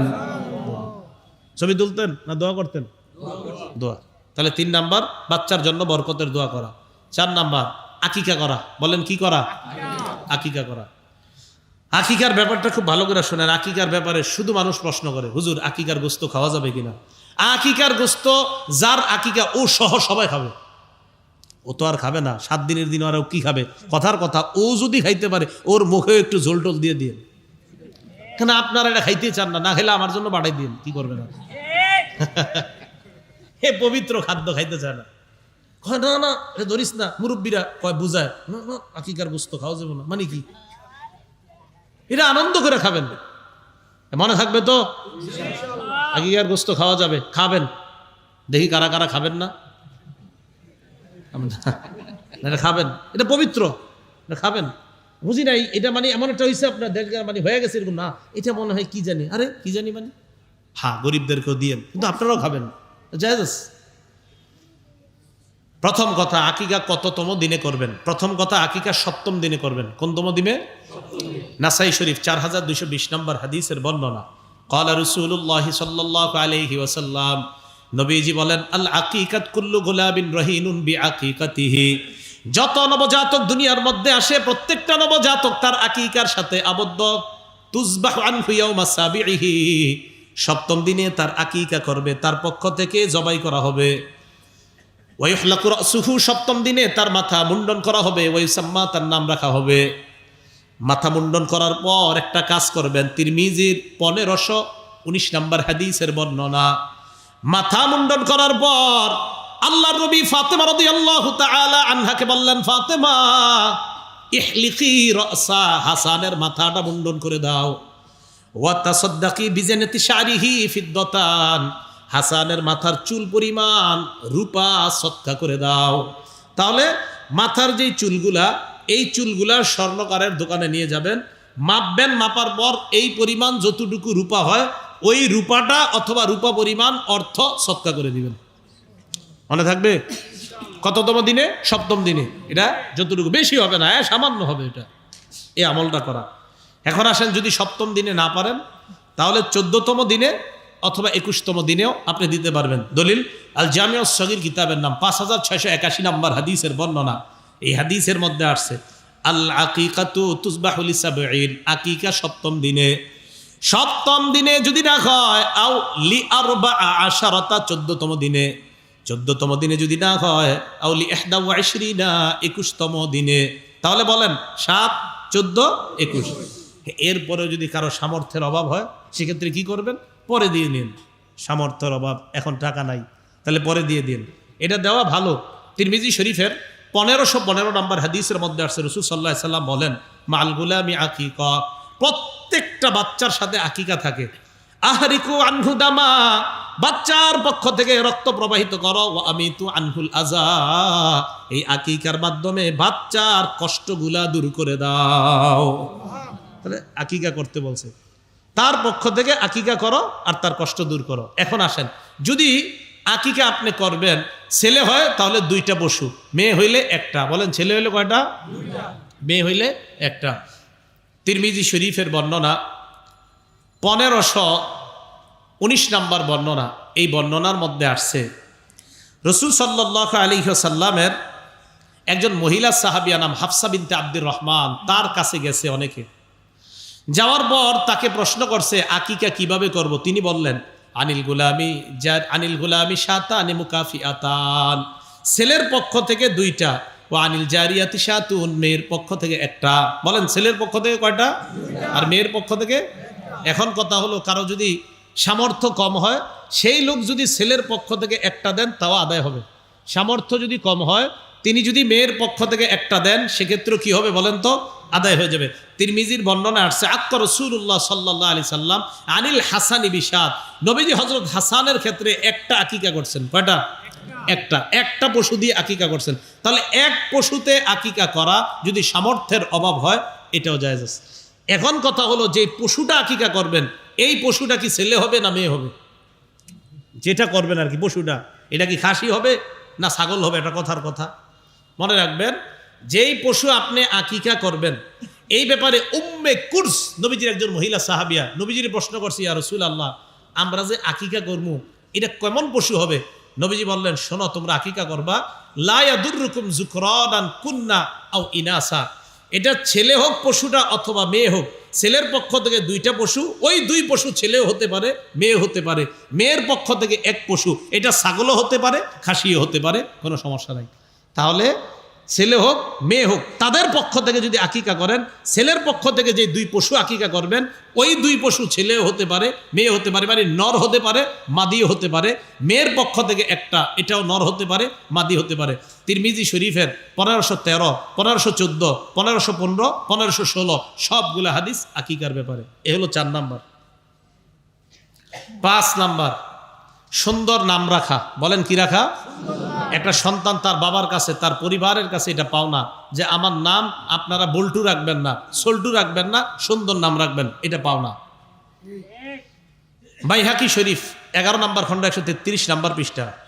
আর আব্দুল্লাহ ইবনে আব্বাস রাদিয়াল্লাহু তাআলা আনহুমা قال, আব্দুল্লাহ ইবনে আব্বাস রাদিয়াল্লাহু তাআলা আনহুমার বর্ণনা, তিনি বলেন, আমরা আল্লাহ নবীর কাছে বললাম, ইয়া রাসূলুল্লাহ, কদ আলিমনা হাক্কাল ওয়ালিদ ফামা হাক্কুল ওয়ালাদি ইয়া রাসূলুল্লাহ, হুজুর, আমরা পিতার অধিকার জানি, সন্তানের অধিকার কোনটা আপনার কাছে জানতে চাই। আল্লাহ নবী জবাব দিলেন, সন্তানের অধিকার হলো আইয়ুহসিনা ইসমা, সন্তানের সুন্দর একটা নাম রাখা। কি রাখা? 2 নাম্বার, ওয়াইহসিনা আদাবা, শিষ্টাচার শিক্ষা দেওয়া। এ হলো 5 নাম্বার। 6 নাম্বার, তরবিয়ত শিক্ষা দেওয়া। বলেন কি শিক্ষা দেওয়া? সবচাইতে শ্রেষ্ঠ তরবিয়তের নাম নামাজ। বলেন সবচেয়ে শ্রেষ্ঠ তরবিয়তের নাম কি? নামাজ। আবু দাউদ শরীফ হাদিস নাম্বার 495 নাম্বার হাদিস। ক্বালা রাসূলুল্লাহ সাল্লাল্লাহু আলাইহি ওয়াসাল্লাম, নবীজি বলেন, মুরু আওলাদাকুম বিসসালাত ওয়া হুম আবনাউ সাবঈ সিনিনা। সন্তানের বয়স যখন 7 হবে তখন থেকেই সন্তানকে নামাজের আদেশ করবা।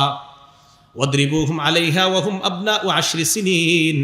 বয়স যখন 10 হবে তখন সন্তানকে প্রয়োজনে মৃদু আঘাত করবা। 7 বছর বয়সে নামাজের হুকুম, 10 বছর বয়সে প্রয়োজনে হালকা আঘাত। ওয়াফাররিকু বাইনাহুম ফিল মাদাজি'i। আর তাদের বিছানাগুলো আলাদা করে দিবা। এই কথাটা গুরুত্ব দিবেন, সন্তানদের বিছানা আলাদা করবেন। আবু দাউদ শরীফের 4018 নম্বর হাদিসের বর্ণনা। এই হাদিসের মধ্যে আছে রাসূল সাল্লাল্লাহু আলাইহি সাল্লাম বলেন, লা ইয়ানজুরুর রাজুলু ইলা উরিয়াতির রাজুল। কোন পুরুষ যেন অন্য কোন পুরুষের লজ্জাস্থান না তাকায়। মারআতু ইলা উরিয়াতিল মারআ। কোন নারী যেন অন্য কোন নারীর লজ্জাস্থানের দিকে না তাকায়। এরপর আল্লাহ নবী বলেন, ওয়ালা ইফদির রাজুলু ইলা রাজুলি ফি সাওবিন ওয়াহিদিন। এক পুরুষ যেন অন্য কোন পুরুষের সাথে এক কাঁথা, এক কম্বল, এক লেপের নিচে না ঘুমায়। 2 পুরুষ এক কাঁথা, এক কম্বল, এক লেপের নিচে ঘুমাবে না। ওয়ালাল মারআতু ইলাল মারআতি ফি সাওবিন ওয়াহিদিন। 2 নারী এক কাঁথা, এক কম্বল, এক লেপের নিচে ঘুমাবে না। শোনেন, আপনাদের বাসায় যাদের সামর্থ্য আছে সন্তান 2টার বিছানা আলাদা করে দেন। সামর্থ্য নাই তাহলে একই বিছানার মধ্যে যদি রাখেন, মাঝে কোলবালিশ দেন, কাঁথা, কম্বল, লেপ এগুলো আলাদা দেন। রাসূল সাল্লাল্লাহু আলাইহি সাল্লাম যে কথাটা বলছেন এই অনুযায়ী যদি সন্তানকে বড় করা যায়, আশা করা যায় সন্তান সভ্য সন্তান হিসাবে গড়ে উঠবে। 7 নাম্বার, সন্তানকে সুশিক্ষায় শিক্ষিত করা। বিসমিল্লাহ। সন্তানকে কি করা? সুশিক্ষায় শিক্ষিত করা। সুশিক্ষায় শিক্ষার মধ্যে 1 নাম্বার শিক্ষা হলো তাওহীদ শিক্ষা দেওয়া। বলেন কি শিক্ষা দেওয়া? তাওহীদ মানে আল্লাহর একত্ববাদ শিক্ষা দেওয়া। তিরমিজি শরীফের 2516 নাম্বার হাদিসের বর্ণনা। আব্দুল্লাহ ইবনে আব্বাস রাদিয়াল্লাহু তাআলা আনহুমাকে নবীজি বলেন, ইয়া গুলাম উআল্লিমুকা কালিমাত। হে বালক, আমি তোমাকে কিছু বাক্য শিখিয়ে দেই, এইগুলা তুমি মনে রাখবা। ইহফাজিল্লাহ ইয়াহফাজকা। আল্লাহকে তুমি স্মরণ করবা, সব সময় আল্লাহর বিধানগুলা হেফাজত করবা। ইয়াহফাজকা, আল্লাহ তোমাকে হেফাজত করবেন। ইহফাজিল্লাহ তাজিদহু তুজাহাক। আল্লাহর বিধানগুলা হেফাজত করবা, বিপদে আপদে আল্লাহকে সামনে পাইবা। এরপর নবীজি বলেন, শোনো, লাউ আন্নাল উম্মাতা ইজতামাআত আলা আইয়ানফাউকা বিশাইইন লাম ইয়ানফাউকা ইল্লা ক্বাদ কাতাবাহুল্লাহু লাক। সারা দুনিয়ার সবাই যদি তোমার উপকার করতে চায় ততটুকুই উপকার করতে পারবে যতটুকু আল্লাহ তোমার জন্য লিখে রাখছেন। নবীজি এরপর বলেন, ওয়ালাউ আন্নাহুম ইজতামাউ আলা আইয়াদুররুকা বিশাইইন। সারা দুনিয়ার সবাই যদি তোমার ক্ষতি করতে চায়, লাম ইয়াদুররুকা বিশাইইন ইল্লা ক্বাদ কাতাবাহুল্লাহু আলাইক। ততটুকুই ক্ষতি করতে পারবে যতটুকু আল্লাহ তোমার ভাগ্যে লিখে রাখছেন। ছোটবেলা থেকে এই শিক্ষায় বাচ্চাকে বড় করে তোলা। সারা দুনিয়ার সবাই তোমার ততটুকু ক্ষতি করতে পারবে যতটুকু আল্লাহ চান, এর চেয়ে বেশি পারবে না। সারা দুনিয়ার মানুষ তোমার ততটুকু উপকার করতে পারবে যতটুকু উপকার আল্লাহ তোমার চায়। এই শিক্ষা সন্তানকে ছোটবেলা থেকে দেওয়া। এরপরের যে শ্রেষ্ঠ শিক্ষা, এটার নাম কোরআনের শিক্ষা। বলেন কোন শিক্ষা? কোরআনের শিক্ষা। এটা 7 নম্বর অধিকার সন্তানের, যে সুশিক্ষা কি? কোরআনের শিক্ষা। সহিহ বুখারী 5027 নম্বর হাদিস। ক্বালা রাসূলুল্লাহ সাল্লাল্লাহু আলাইহি ওয়াসাল্লাম, নবীজি বলেন, খায়রুকুম মান তাআল্লামাল কুরআনা ওয়া আল্লামা। তোমাদের মধ্যে সর্বোত্তম ওই ব্যক্তি যে ব্যক্তি কোরআন শিখে অন্যকে শিক্ষা দেয়। তোমাদের মাঝে সর্বোত্তম ওই ব্যক্তি যে কোরআন শিখে এবং অন্যকে শিক্ষা দেয়। নবীজি সাল্লাল্লাহু আলাইহি সাল্লাম তিরমিজি শরীফের 2091 নম্বর হাদিসের মধ্যে বলেন, তাআল্লামুল কুরআনা ওয়াল ফারাইজা। তোমরা কোরআন শিখো, ফরজ বিদ্যা শিখো, ওয়া আল্লিমুন নাস, অন্যকে শিখাও। তাহলে সন্তানকে সুশিক্ষায় শিক্ষিত করা, এর মধ্যে একটা হলো তাওহীদ শিক্ষা, আরেকটা শ্রেষ্ঠ শিক্ষার নাম কোরআন শিক্ষা। আপনার সন্তান ডাক্তারি বিদ্যা আর যা শিখুক না কেন, মাথায় রাখবেন যে আমার সন্তানের প্রথম শিক্ষা হবে কোরআনের শিক্ষা। বলেন প্রথম শিক্ষা কি শিক্ষা? 7 নাম্বার। 8 নাম্বার, যদি আপনি জীবদ্দশায়, আপনি জীবিত আছেন, এই অবস্থায় যদি আপনি আপনার 4 সন্তানকে সম্পত্তি দিতে চান তাহলে সমানভাবে দিবেন। কি কইলাম? আপনি দুনিয়াতে থাকা অবস্থায় যদি সম্পত্তি বন্টন করে দিতে চান তো সমানভাবে দিবেন, ছেলে হোক মেয়ে হোক। মানে হ্যাঁ, মেয়েরও অর্ধেক না, মেয়েরও সমান দিবেন। যদি জীবদ্দশায় তো মেয়ে আপনার মিরাজ পাচ্ছে না, আপনি মারা যাওয়ার পর মিরাসের মাসালা আসবে। আপনি জীবদ্দশায় তো মিরাসের মাসালা না, আপনি জীবদ্দশায় যদি জান যে আমি সম্পত্তি দিয়ে দিব, তা আপনি সমানভাবে দিবেন ছেলে মেয়ে সবাইকে। এই মাথা রাখবেন এটা। আপনি মারা যাওয়ার আগ পর্যন্ত তো মিরাসের মাসালাই আসতেছে না। আপনি মারা গেলে ছেলে পাবে যা, মেয়ে পাবে অর্ধেক। দুনিয়াতে থাকতে যদি আপনি দিতে চান তো সমানভাবে বন্টন করবেন। হ্যাঁ, যে হুজুর আমি যদি কাউরে একটু বেশি কম দিতে চাই পারবো কিনা, সেটা লিখিত ফতুয়া আনবেন ফতুয়া বিভাগ থেকে। কি কারণে কোন ছেলেকে একটু বেশি দিতে চান, কি কারণে আরেক সন্তানকে একটু কম দিতে চান, এটা লিখিত ফতুয়া আনবেন ফতুয়া বিভাগ থেকে। এরপর আপনি কম বেশি দিবেন। সাবধান, মাথায় রাখবেন, আপনার প্রথম দায়িত্ব জীবদ্দশায় যদি দিতে চান সমানভাবে দিবেন। হ্যাঁ, এরপরে হুজুর আমার এক ছেলে তো মাশাআল্লাহ খুব ভালো, আরেকটা সারাদিন মদ খায় গাঞ্জা খায়, এরে কি কিছু কম দিব কিনা, এই ব্যাপারে লিখিত ফতুয়া আনবেন যে এরে কম দেওয়া যাবে কিনা। হ্যাঁ, মাসালা তো আছে, দেওয়া যাবে কিনা, আরেকজনকে একটু বেশি দেওয়া যাবে কিনা। হুজুর আমার বড় ছেলেটা আমার পুরো পরিবার দেখে রাখবে, আমি আশা করি ছোটটা পরিবার তো দেখবে না, উল্টা নষ্ট করবে, ওরে আমি কম দিব, বড়টারে বেশি দিব, জায়েজ আছে কিনা, এটা লিখিত ফতুয়া আনবেন। কিন্তু প্রথম কথা হলো সন্তানকে সমানভাবে বন্টন করা, এটা হলো বক্তব্য যদি জীবদ্দশায়। মুসলিম শরীফের 1623 নম্বর হাদিস। নু'মান রাদিয়াল্লাহু তাআলা ওনার আব্বার নাম বশির। বলেন কি নাম? এই বশির রাদিয়াল্লাহু তাআলা ওনার ছেলে নোমানকে আল্লাহ রাসূলের কাছে নিয়ে গেলেন। আল্লাহ নবীর কাছে নিয়ে যাওয়ার পর বললেন, ইয়া রাসূলুল্লাহ ইশহাদ আন্নী নাহালতুন নু'মানা কাযা ওয়া কাযা। নবীজির কাছে গেলেন, যাওয়ার পর বললেন, ইয়া রাসূলুল্লাহ আমি আমার সন্তান নোমানকে এই এই সম্পদটা দেই, আপনি সাক্ষী থাকেন আমি আমার সন্তানকে এই এই সম্পদ দিব। নবীজি বলেন, তুমি তোমার সন্তানকে দিয়ে দিছো? কয় হ্যাঁ। আমারে সাক্ষী বানাই দইছো? কয় হ্যাঁ। নবীজি বললেন, নাহালতা মিসলামা নাহালতা নোমান, তোমার অন্যান্য সন্তানদেরকে নোমান রে যা দিছো তা দিছো কিনা? তুমি যে নোমান রে দিয়ে দিলে এত কিছু অন্য সন্তান করে দিছো? কয় জি না। নবীজি বললেন, ফাশহাদ আলা হাযা গায়রি, তাহলে আমারে সাক্ষী বানাও না, অন্য কাউরে সাক্ষী রাখো। আমি পারবো না, অন্য কাউরে সাক্ষী রাখো। এরপর নবী বললেন, আয়াসুররুকা ইয়াকুনু ইলাইকা সাওয়াআন ফিল বিররি, তুমি কি চাও তোমার সব সন্তান তোমার সাথে ভালো ব্যবহার করুক? কয় জি, এটা চাই। কয় সন্তানরা ভালো ব্যবহার করুক সবাই সমানভাবে, এটা যদি চাও তাহলে সম্পদ কেন সমান দিবা না? তুমি চাও যে তোমার 4 সন্তান তোমার প্রতি সমানভাবে ভালো ব্যবহার করুক, তো 4 সন্তানকে, মানে এটা কথার কথা, তোমার সব সন্তান তোমার প্রতি ভালো ব্যবহার করুক যখন তুমি চাও, তো সম্পদ কেন সমানভাবে দিবা না? যদি তুমি চাও যে সবাই ভালো ব্যবহার করুক তো সমানভাবে দাও। আমি কিন্তু আবার বলছি, যদি কম বেশি দিতে চান ফতুয়া বিভাগ থেকে ফতুয়া আনবেন। খায়ের। তো নবীজি সাল্লাল্লাহু আলাইহি সাল্লাম বললেন, তুমি কি অন্য সন্তানদেরকে দিছো? কয় না। তাহলে সাক্ষী অন্য কাউরে রাখো। এই 8 নাম্বার অধিকার, সন্তান আপনার কাছে সম্পদ পাবে। যদি কম দেন, কেন কম দিবেন এটা আলেমদেরকে জানাইতে হবে। 9 নাম্বার, সন্তানের বয়স হলে, বিয়ের বয়স হলে বিয়ে করায় দিবেন। বিয়ের বয়স হলে, হ্যাঁ, মুসনাদে আহমদের বর্ণনা, যদি বয়স হওয়ার পরেও বিয়ে না করান, নবীজি সাল্লাল্লাহু আলাইহি সাল্লাম বলেন, সন্তান হইলে সুন্দর নাম রাখবা, ফাইদা বালাগা ফালইউজাউইজহু, বালেগ হইলে বিয়ে করায় দাও। এরপর আল্লাহ নবী বলেন, ওয়াইন বালাগা ওয়া লাম ইউজাউইজহু, যদি বালেগ হওয়ার পর কোনো বাবা তার সন্তানকে বিয়ে না করায়, ফাআসাবা ইসমান, যদি গুনাহ করে, ফাইন্নামা ইসমুহু আলা আবি, ওই গুনাহ বাপের উপর বর্তাবে। বালেগ হওয়ার পর যদি বিয়ে না করেন, এখন বলবেন হুজুর ছেলে বালেগ হয়েছে, একটু কামাই রোজগার করুক, এখনই বিয়ে করামো, টাকা পয়সা তো বেশি নেই, তো মোবাইলটা 25,000 টাকা দিয়ে দিয়েছেন কেন? 25-এর সাথে আর কিছু মিলেলি তো বিয়ে হয়ে যায়। সন্তান বালেগ হওয়ার পর 2 অপশন, বলেন কয়টা? বিয়ে করান। হুজুর টাকা কম, রোজা রাখান, বলেন বিয়ে করাবো। 1 নাম্বার কি? টাকা না থাকলে রোজা, বলেন টাকা থাকলে বিয়ে, টাকা না থাকলে রোজা, টাকা থাকলে বিয়ে, টাকা না থাকলে রোজা, মাঝখানে গুনাহের অপশন নাই। বুঝেন নাই? টাকা থাকলে বিয়ে, না থাকলে রোজা, গুনাহের অপশন নাই। তো সন্তান যদি বালেগ হয় বিয়ে করায় দেন। যদি হুজুর টাকা নাই, রোজা রাখান, গুনাহের অপশন নাই। যদি করে আপনার উপরে বর্তাবে, বোঝার চেষ্টা করবেন। 9 নাম্বার। 10 নাম্বার, বিয়ের ক্ষেত্রে পাত্র পাত্রীর মতামতকেও গুরুত্ব দেওয়া। কি বললাম? মানে আপনার মেয়েটাকে আপনি বিয়ে দিবেন, কথার কথা এক ছেলের সাথে বিয়ের আলাপ আলোচনা চলতেছে, বিয়ে দিবেন।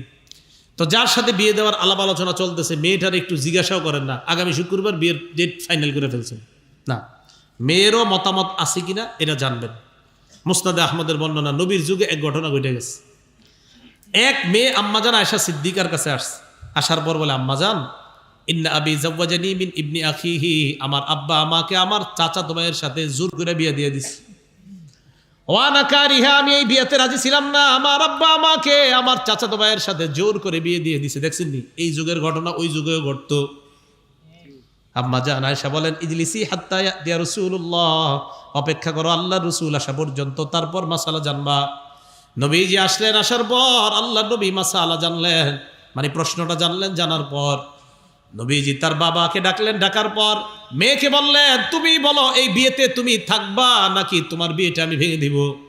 মেয়েটা জবাব দিলেন, আজাস্তুমা সোনা আবি, আমার বাবা যা করছে এটার মধ্যে আমি অনুমোদন দিয়ে দিলাম, মানে বাবার কথাটা মেনে নিলাম। তবে ইয়া রাসূলুল্লাহ, আমি আপনার কাছে মাসালা এই কারণে জিজ্ঞাসা করলাম, কিয়ামত পর্যন্ত মেয়েরা যেন মতামত দেওয়ার যে একটা অধিকার আছে, এই অধিকার যেন প্রতিষ্ঠিত হয়ে যায়।